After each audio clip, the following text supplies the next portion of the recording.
Welcome to the Graces of Catholic Education podcast. I'm your host, Maria Pardini, and in this trailer episode, I'll share my personal journey as a proud product of Philly Catholic Education's rich legacy. You'll hear all about my Delco roots, my educational journey, and most importantly, how this podcast was born from a passion to celebrate the transformative power of Catholic education in the city of brotherly love. So join us as we explore the stories, values, and legacy of Catholic education. Stay tuned for the trailer and don't miss our full series launching on July 7th.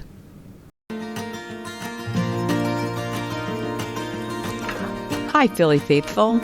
My name is Maria Pardini, and welcome to the Graces of Catholic Education podcast, a place where grace shapes Catholic education one future saint at a time. The mission of this podcast is to build a faith-filled place for Philly's Catholic educators to share their faith, hear innovative practices for today's challenging classrooms, and be inspired by others who are tackling this wild and blessed ride of Catholic education. Join us as we explore the grace that guides us, informing the hearts and minds of Philly's future saints. Today, I'd like to share some of my educational story with you and how the Graces of Catholic Education podcast came to be. And every good Philly Catholic conversation starts with roots, schools, and legacies, and mine is no different. So that's where we're going to start. In fact, we're going to start every episode of the Graces of Catholic Education podcast with the very same questions. What parish are you from? What grade school did you go to? What high school did you go to? What year did you graduate? And based on that information, we have now determined where you're from. And then the conversation usually goes something like this. Do you know so-and-so? Are you cousins with so-and-so? I think I went to school with your aunt. Was your mom my high school teacher or your dad my Little League coach? These stories, these questions, and the answers that go with them are the heartbeat of the legacy of Catholic education in the city of Philadelphia. So here I go. I'm from St. John Neumann Parish in Bryn Mawr. I went to St. Coleman John Neumann grade school in Bryn Mawr. I went to Archbishop John Carroll High School in Radnor. 2 years, it was all girls. My last 2 years, it was combined. And I graduated in 1988. Based on that, you should now be asking me if I'm from Havertown, Bryn Mawr, or Ardmore. The answer is Havertown. And now we can play the name game. Do you know? And if you and I played the name game, I'm sure we would have so many connections. So I want you to feel free at any time to reach out to me on my Facebook page or Instagram at the Graces of Catholic Education, or even email me. And I'd be more than happy to play the name game with you.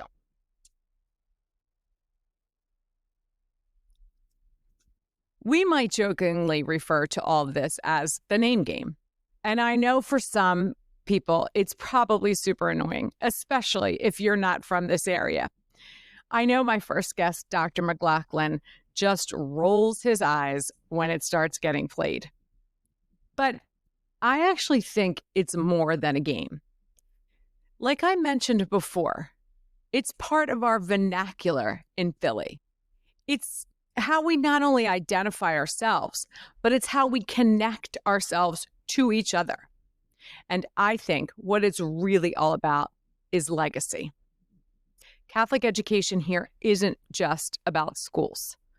It's a tradition that binds generations to each other and helps us to realize that we are all part of a much bigger picture. Being able to raise my children in the same Catholic school system that my parents were a part of, that I was a part of, that they were and are still a part of, and God willing, my children, and hopefully even my great-grandchildren will be a part of, makes Catholic education in Philly a multi-generational experience. Handing down the legacy from generation to generation is one of my life's greatest blessings. And me starting this podcast serves to honor that legacy.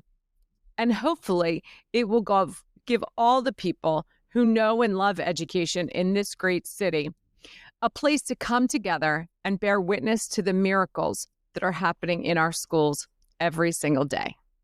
I'll never forget the exact moment when I knew, no matter what, that if I ever had children, I would be sending them to Catholic school. The date was September 11th, 2001. I was teaching in the O&J Roberts School District. It was just like any other Tuesday. But there was a knock on my door, and one of our staff members handed me a printed out copy of an email and told me to read it. And she was waiting at the door until I did. It just said 2 planes had hit the World Trade Center in New York City, and they believed that it was a terror attack. And there was not a lot more information at the time. Now, you'll remember, some of you will remember that in 2001, technology wasn't great. We were also told not to talk to the kids about it and to just go about our day. And we all know that that was way easier said than done. But something was definitely off that day, obviously for many, many reasons. But it wasn't until I went home later that night and in the days that followed that the realization hit me. I realized what was missing in school that day, besides the obvious communication and technology needs that we found out we needed. It was prayer. Prayer was the thing that was missing. Because you know what? I had been in school for other major disasters. I had been in school when the president was shot. I was in school when the Pope got shot. I was in school and actually watched live on TV in my sophomore geometry class the Challenger disaster happening. And each time any of those things happened, the principal of the school would get on the loudspeaker and say, there's been some type of a tragedy. And now we're going to stop everything that we're doing and we're going to pray. And the whole school would stop and we would pray together. And that's what I knew was missing from the experience of 9/11 for me. And in that moment, I knew that if I ever had children and they were in school and something bad happened, that I wanted prayer to be a part of their memory of it. That experience showed me firsthand the power of the legacy of Catholic education and how important it was to me to pass that on to my own children. That legacy didn't just shape me as a student, it really guided my calling as an educator. So let me take you through my journey in education and how I wound up in the place that we all affectionately call the twos. I've always been a special educator at heart. Right out of college, I took a job as a special educator in the public school system. At the time, there were really no special ed jobs in Catholic education. So I knew that if I wanted to go into special ed, I was going to have to go into the into the public schools. And God, who really has an incredible sense of humor, planted my feet in the O&J Roberts School District in far, far, far western Chester County. So let me tell you, taking this little Delco girl out to rural Chester County every day felt like I was being transplanted to outer space. It was such a new experience. Everything about it was new. I was a new teacher. I was in a school that had never had special education students in it before, because when they were identified with special ed, they went to another school in their own district. So I was new, the kids were new, and it was a challenge, but it was one of the most rewarding experiences I ever had professionally, because we were doing inclusion back in the day of 1996, I think is what it was. But that's where I had the privilege of working with some of the best teachers I have ever seen, who guided and helped shape this rookie teacher into a fierce advocate for the inclusion of all students. I still have relationships with so many of the teachers that I taught with, especially the special education teachers that worked in the district. We were led by the OG of all of special education in Owen J. Roberts. Her name is Sheila Benich Hardin, and I hope that she's watching, because she really was my first mentor, and she really showed all of us, not just me, by the power of her example, what an exceptional teacher is in the lives of her students. She advocated for every single one of her students as if they were her very own. And the lessons that she taught me and the skills that she modeled for me are still probably the most important tools in my toolbox. So if you're listening, like I said, Sheila, thank you. And I hope to have you as a guest on the podcast. So over the years after I left O&J, I taught in all types of settings in special education. I was in approved private schools for emotionally disturbed students at the elementary level and the high school level. And if you ever really want to hear some funny, good stories about education, ask me about those days at the community school and TCA.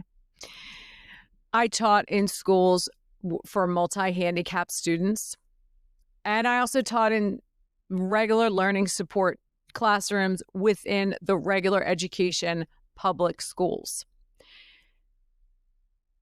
And I took something out of each one of those experiences. And I really learned to meet kids where they are, to see their potential, and to help them and to fight for them for their place, not only in education, but in the real world too. So after my second child, I was afforded the blessing of being able to be a stay-at-home mom for a while. And I loved being a stay-at-home mom. And I had the blessing of being able to place my oldest son, Jack, in our parish school in Havertown, because there was never a doubt that he wasn't going to go to a Catholic school. So he started pre-K4 at Sacred Heart in Havertown, which is actually where my mom was the very first lay teacher to ever teach at Sacred Heart School. So again, there's that sense of legacy. My mom taught there in 1955. She taught one of the deacons, God rest his soul, Deacon John Sapley, in her third grade class. So we sent Jack there. My mom and dad were so proud. They were married in Sacred Heart Church. But then what I kind of decided that I needed to get back into the workforce. And for a couple of years, I actually sold real estate, and I loved selling real estate. It was great. It was fun. It was exciting. It was challenging, and I really loved it. But I knew that something was missing. I was missing the relationship that educators have the privilege of having with their students, and the beauty of the thing that happens when you actually see that light bulb go off in your students' minds. And you're like, they didn't know that before they sat down at my table, and now they know it. I missed that. So I knew I was going to go back to education. And when I decided to go back to education, I knew there was absolutely no way I was going back to the public school system. I probably would have been fired. But my heart was telling me that I needed to become a Catholic educator. So that's where I was. I started subbing in some of our local Catholic grade schools, Sacred Heart being one of them. My alma mater, St. Coleman John Newman, was another. I worked in the Independence Mission schools when they first started in the Archdiocese. And then I got a permanent job at Monsignor Bonner and Archbishop Prendergast High School in the program that helped kids who needed a little bit of extra academic help in our Catholic schools in the high school. And I loved Bonner and Prenti. I loved the people that I worked with. I loved the students. I absolutely adore high school students. I think they are such a gift to the world, actually. I think they just have such joy, and they're innocent, but yet they think they're worldly, and they're just, the perspective that they offer to us is unmatched, and I love it. And then I actually got to have the privilege of working at the Jesu School, which is an independent Catholic grade school right in the heart of North Philly. Very close. It's actually attached to St. Joe's Prep. And the people that were at Jesu, they were like my own special family. But then I got a phone call. Dr. Andrew McLaughlin, who was one of my principals back in the day in 1998, maybe, in the Owen J. Roberts School District, had retired and was working for the Archdiocese. And he called me with an offer, and he said, I have a job for you. And are you interested? So I said, well, send me the job description. I'll take a look at it. And he said, well, there really isn't a job description, but I know you'd be perfect for this job.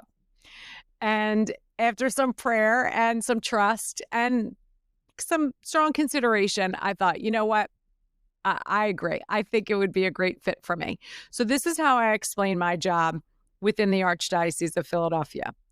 I work with teachers, principals, parents, pastors, and sometimes I'm even lucky enough to get to sit next to students in order to help them meet the needs of the diverse children that are the blessings of Catholic education.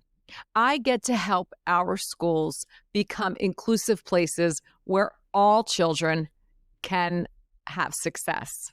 And that work opened my eyes to the challenges that our schools are facing.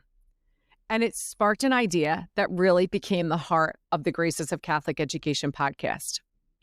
We have 102 elementary schools in the Archdiocese of Philadelphia. And let me tell you, each one of them is so incredibly different. We have schools in urban areas, in rural areas, and everywhere in between. Some serve really wealthy communities, and some serve communities where families invest everything in order to provide a Catholic education for their students. Every socioeconomic status and every kind of community is represented in the Archdiocese, and it really is a beautiful diversity. But I did see common threads too. Every school is wrestling with the ideas of how we're going to meet the needs of the challenging students that are in our classrooms. They come with such a wide range of abilities. And parents, thankfully, are bringing their students to Catholic schools. Parents are bringing their children with all kinds of needs to Catholic education, and thank God that they are, because these students belong here. All children deserve the beauty of a Catholic education, and families deserve to keep their children together in their own parish schools. But with that gift comes real work. Our teachers and our principals need strategies to meet the needs of all of those kids so that no one slips through the cracks. So I had an idea to rise to this challenge. I wrote a grant that was funded by the Ambassadors Fund for Catholic Education. And I want to give a big shout out to Andrew McCluskey from the Ambassadors Fund for supporting this incredible initiative. And I hope to have him as a guest on the podcast someday soon.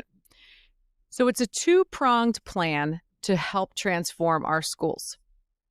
The first part focuses on principals and the work that they're going to do with their teachers and their faculties. They work with a coach from the ADAC group that will help them assess where their school stands within the framework of a multi-tiered system of support. We call that MTSS.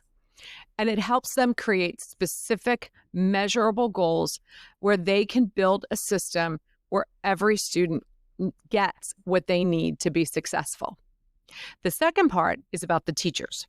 So each principal picked 1 to 2 teachers in his or her building to become full practitioners of universal design for learning. So when classrooms are designed in a universal way, they're designed for all students. And those teachers believe that given the right conditions and removing all of the barriers, or as many barriers as they can, that all children can succeed at a really high level. A strong MTSS model starts with a really good Tier 1 foundation. And the key to a really good Tier 1 foundation are universally designed classrooms. So this spring, those teachers, I think there's 24 of them, took an intensive graduate level class with the Novak Education Group. They met every 2 weeks on Zoom, where they dove into the principles of the theory of universal design for learning. But they also started making some small changes in their classroom that helped all students. This summer, in fact, we just finished, they're going to have 4 intensive days. We just finished 2 of them. And then in August, they're going to come back and have 2 more days of a workshop with our coach, where they have begun and will continue to redesign their classroom in a universally designed way, not just physically, but in how the content is going to be delivered so that all of those kids can be successful. This is huge. And again, I can't thank the Ambassadors Fund enough for funding this initiative. I don't really think that anything of this magnitude has been done in the Archdiocese before, and I'm blessed to be a part of it. And because of that, I knew this initiative needed a name. And I know I didn't want to, and we couldn't just slap 4 letters onto it and add it to the list of acronyms in education. I knew it needed its own special title. And as the Holy Spirit has done so many times, he kept planting the word grace in my head. So several years ago, I was really deeply inspired by one of my favorite people in the world, Sister Stephen Ann. Sister Stephen Ann has had a very profound impact on me in my professional journey and my personal life in the last several years. Sister was gifted to me at a time when I really needed her. And I hope to have her also as a guest on this podcast. But one time, she actually was on the board of the Jesus School, and she gave an in-service, kind of like a retreat, not really an in-service, a retreat for us at Jesus School. And her focus of that presentation to the faculty at Jesus was about the concept of grace. And since then, I fell in love with the word grace. I describe grace as the gift that God gives us to help us do the job that he is calling us to do. I also like to say that God gives us an unlimited amount of grace. It's a free gift, and he gives it willingly every single day. And he's willing to refill our tanks whenever we need it. We just have to open our hands and accept that grace. So since my time at OCE, I've had the incredible blessing of watching some of our awesome educators in action every single day. I get to go into classrooms. And I hear the same concern from so many of them. And they're afraid. They're afraid that they're not enough. They're afraid that they're not meeting the needs of the children that are sitting in front of them. It's not that they don't want certain students in their classes. It's just simply that they don't feel equipped, or they don't feel like they have the skills or the knowledge to meet the needs of all these diverse learners in front of them every day. And I have found myself repeating the same sentiment over and over and over again to them. And that prayer is to encourage them to take a deep breath and let God's grace fill them.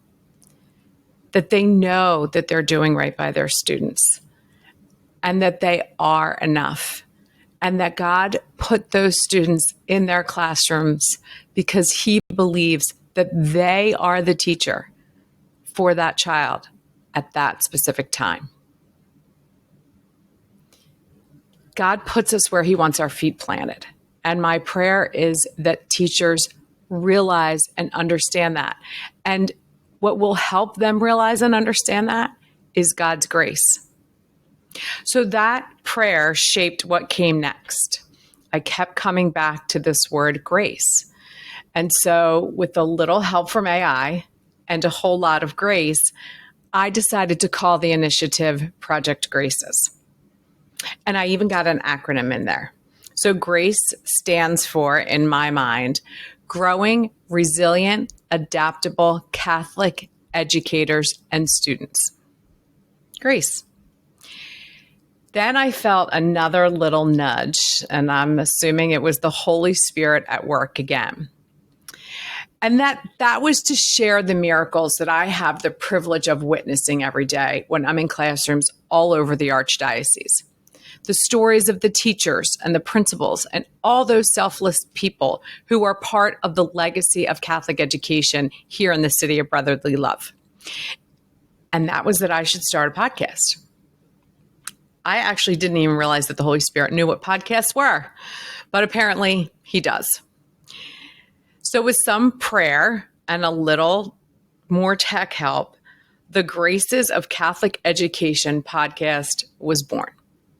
So this podcast is for Philly's Catholic educators, parents, students, coaches, donors, grandparents, and really anyone who loves Catholic education. It's a space for all of us to feel connected, to find inspiration, and know that we are all part of a bigger mission. Because teaching in Catholic schools is more than just a job. It's a vocation. We have 16,000 hours from kindergarten to 12th grade to get these future saints to heaven.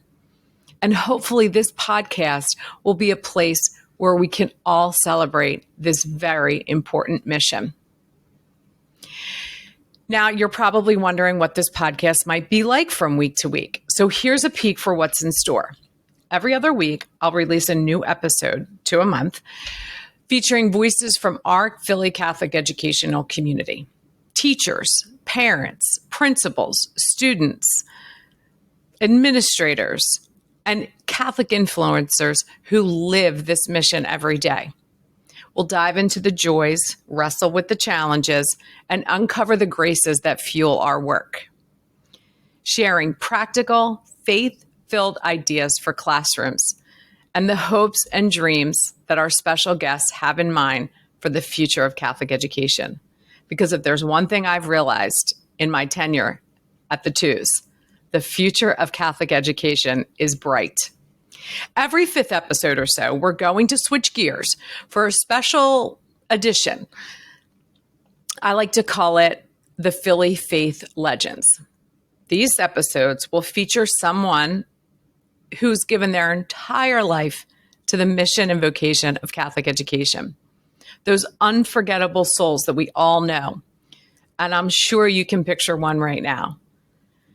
That teacher or principal or parent or coach from your grade school or your high school who is just Philly Catholic education. Their faith and their heart and legacy have left a profound mark upon each one of you. I know it. So my first Philly Faith legend, is going to be two people that hold a very special place in my heart. And we're not going to just talk about how the traditional four walls of a classroom, but how what happens after the final bell rings is oftentimes just as important to what happens during the school day. And that the charisms in Catholic education aren't always within the school, but sometimes on the courts and in the fields that some of our students play on. So every episode will end with a fun little twist called the Philly Hot Seat. I put my guests into the Philly Hot Seat. They're going to face a series of rapid fire questions about Catholic education, Philly style. Think like favorite saint, favorite Catholic school tradition, favorite Catholic school hymn, favorite cheesesteak spot, things that make our school so special. So you're not going to want to miss that. So expect stories, strategies, and that Philly Catholic grit that makes up the heart of our schools. So before I wrap up, I want to leave you with an invitation to join me on this journey. It would be a blessing to be able to come into your cars and your kitchens and your gym workouts, wherever you might listen to your podcast. I'd love to be a part of it. So I want to also give us a little prayer. I'm so thankful to start this podcast with you, my Philly faithful. Whether you're a teacher, a parent, or someone who's just loves our schools, you're going to find this podcast wherever you catch your favorite podcast. So please like, subscribe, follow, and share the Graces of Catholic Education with all of your friends and your school communities. And be sure to join me each week as we lean into God's grace together. So let's end with this little prayer. To all our faithful listeners, may God's grace fill you with the courage to stay faithful, stay fearless, and as always, stay Philly. Thank you. God bless, and I'll see you on the podcast.